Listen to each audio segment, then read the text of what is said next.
सभी को बचपन से यही बताया गया होगा कि शिव जी का न आदि है और न ही अंत, अर्थात भगवान शिव न ही जन्मे हैं और न ही कभी मृत्यु को प्राप्त होंगे। पर शायद यह सच नहीं है, क्योंकि विष्णु पुराण और शिव पुराण में शिव जी की उत्पत्ति को लेकर बातें बताई गई हैं। यहाँ तक कि श्रीमद् देवी महापुराण में शिव जी के माता और पिता का भी वर्णन मिलता है। तो आखिर कौन है शिव जी के माता और पिता?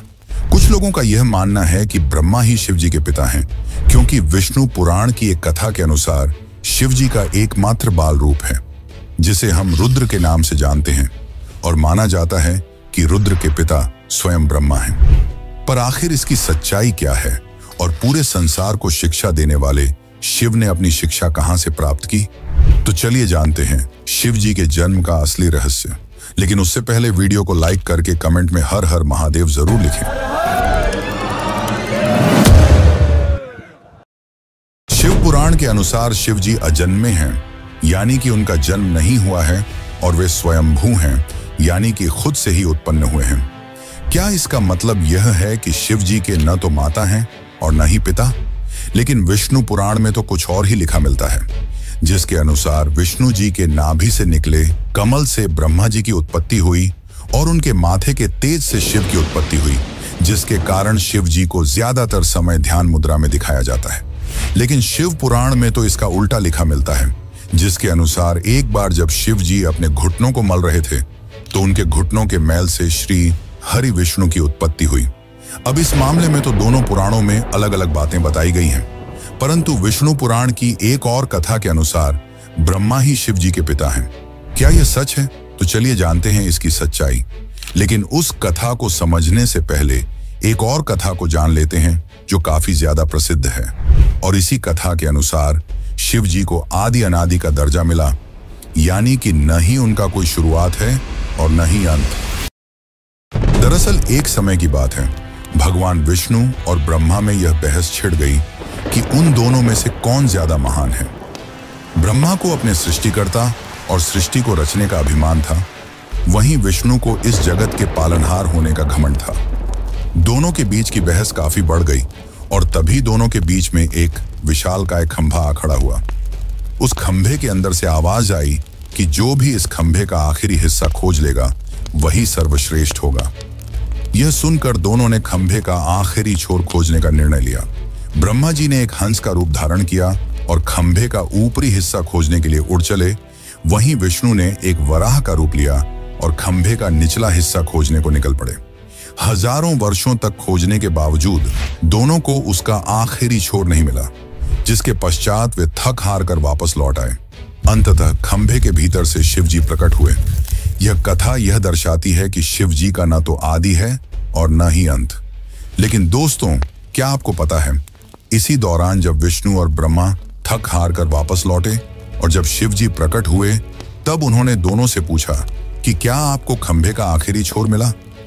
विष्णु ने निराशा भरे शब्दों में कहा कि मैं इसका आखिरी हिस्सा खोजने में असफल रहा, परंतु ब्रह्मा जी ने यह झूठ बोला कि वह इसका आखिरी हिस्सा खोजने में सफल रहे।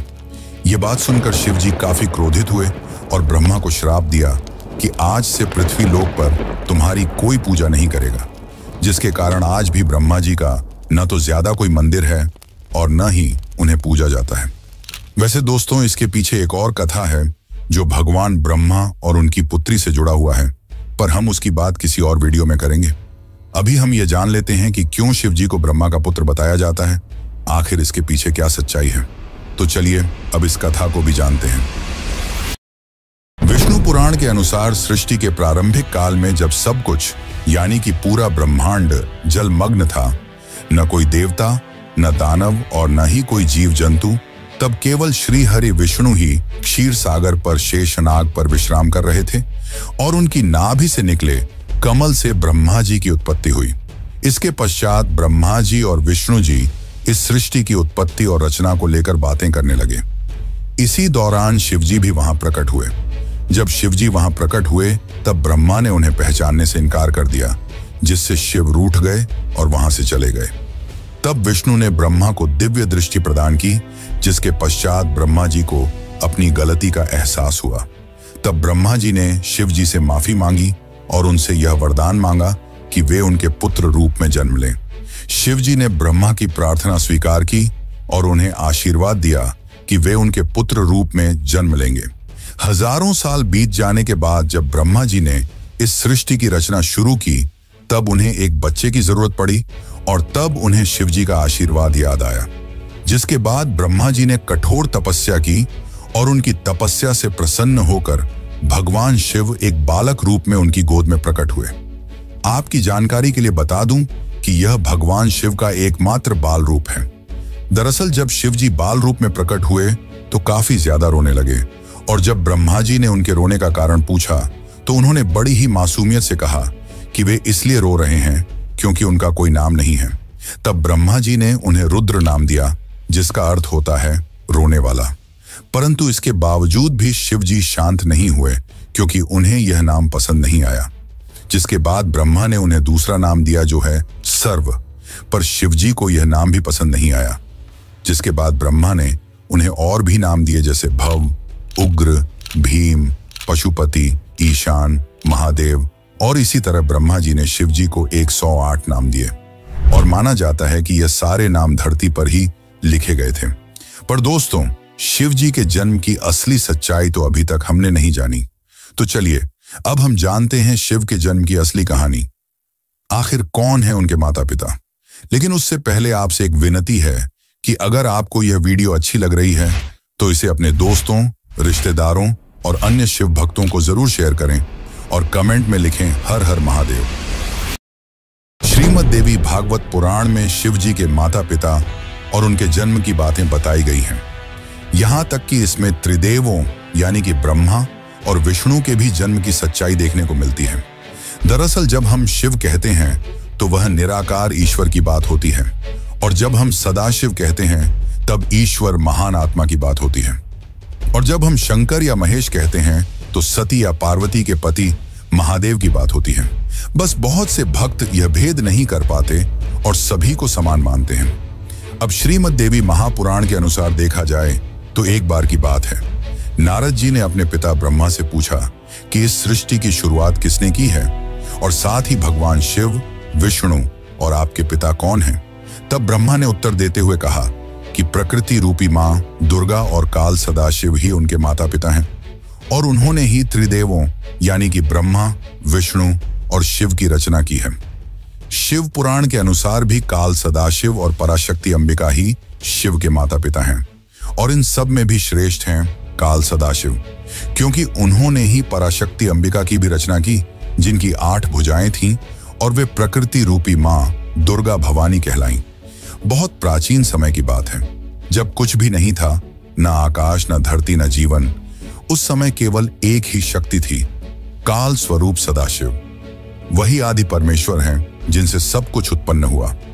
सदाशिव के भीतर ही शक्ति रूप में दुर्गा भी विद्यमान थी। दोनों मिलकर काशी के आनंदवन में विचरण कर रहे थे। एक दिन दोनों के मन में यह विचार आया कि अब इस ब्रह्मांड में कुछ और प्राणियों की रचना की जानी चाहिए ताकि इस सृष्टि का विस्तार हो सके।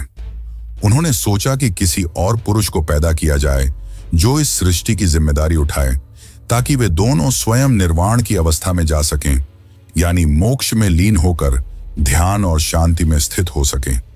इसी उद्देश्य से सदाशिव ने अपने बाएं अंग से भगवान विष्णु को प्रकट किया। इसका मतलब यह है कि उन्होंने अपने शरीर के एक हिस्से से विष्णु को जन्म दिया। इसके बाद सदाशिव और दुर्गा ने एक और सृजन की योजना बनाई और वह था ब्रह्मा जी का जन्म। इस बार उन्होंने अपने दाएं अंग से ब्रह्मा को उत्पन्न किया और तुरंत ही विष्णु की नाभि से निकले कमल के फूल पर उन्हें बैठा दिया। वही कमल ब्रह्मा जी का आसन बना। अब जब ब्रह्मा जी उस कमल से उत्पन्न हुए तो उन्होंने सृष्टि निर्माण का कार्य अपने हाथ में लिया। लेकिन एक समय ऐसा आया जब ब्रह्मा और विष्णु के बीच यह विवाद हो गया कि उन दोनों में कौन श्रेष्ठ है, कौन सर्वोच्च है। दोनों की लड़ाई बढ़ने लगी। तभी अचानक एक बहुत बड़ा प्रकाश स्तंभ उनके बीच प्रकट हो गया, जिसकी कथा हम पहले ही जान चुके हैं। दरअसल उस प्रकाश स्तंभ से एक दिव्य वाणी आई। वह खुद ज्योतिर्लिंग रूप में काल थे। उन्होंने ब्रह्मा और विष्णु से कहा, पुत्रों, तुम दोनों ने बहुत तपस्या की है और इसी कारण तुमने मुझसे 2 विशेष कार्य प्राप्त किए हैं। एक है सृष्टि का कार्य यानी कि जन्म देना, जो ब्रह्मा का काम है, और दूसरा है पालन का कार्य यानी कि सृष्टि को चलाना, जो विष्णु का काम है। इसी प्रकार मेरा एक और रूप है रुद्र, जिससे मैंने संहार यानी कि विनाश के कार्य के लिए उत्पन्न लिया है। लेकिन काल सदाशिव ने यह भी स्पष्ट किया कि एक कार्य ऐसा है जो कोई नहीं कर सकता, और वह है कृपा करना। यह केवल सदाशिव ही कर सकते हैं। फिर सदाशिव ने कहा, रुद्र मेरे जैसा है, वह मेरे जैसा वस्त्र पहनता है, मेरे जैसा वाहन पर चलता है और मेरे जैसा अस्त्र शस्त्र रखता है। उसका रूप, वाहन और कार्य सब मेरे ही समान है।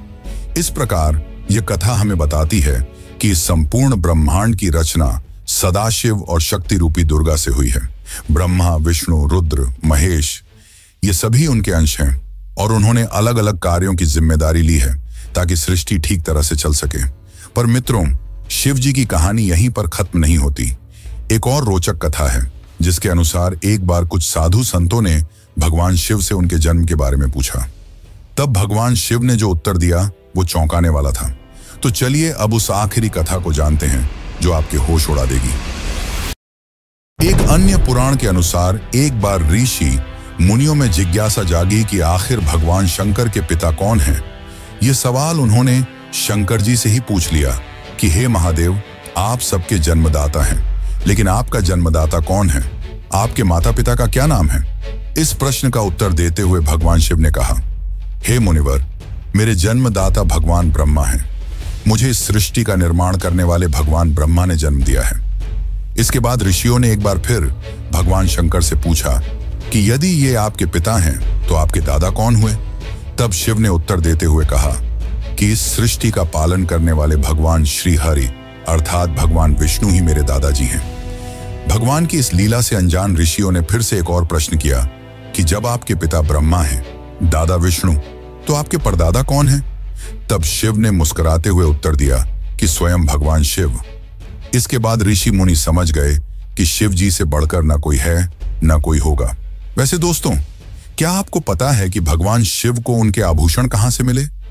शिव जी अपने शरीर पर कई आभूषण धारण करते हैं, जैसे कि गंगा, चंद्रमा, वासुकी नाग, त्रिशूल, डमरू, भस्म आदि।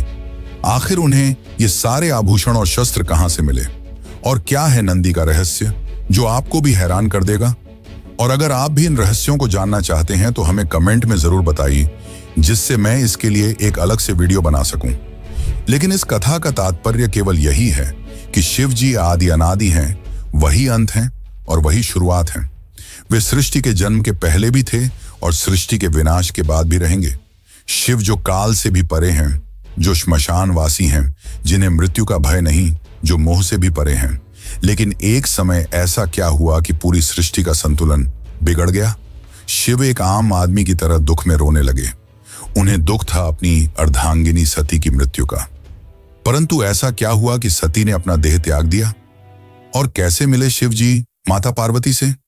अगर आप भी इस कथा यानी कि सती कथा को जानना चाहते हैं तो चैनल पर जाकर हमारी सती कथा वाली वीडियो जरूर देखें। धन्यवाद।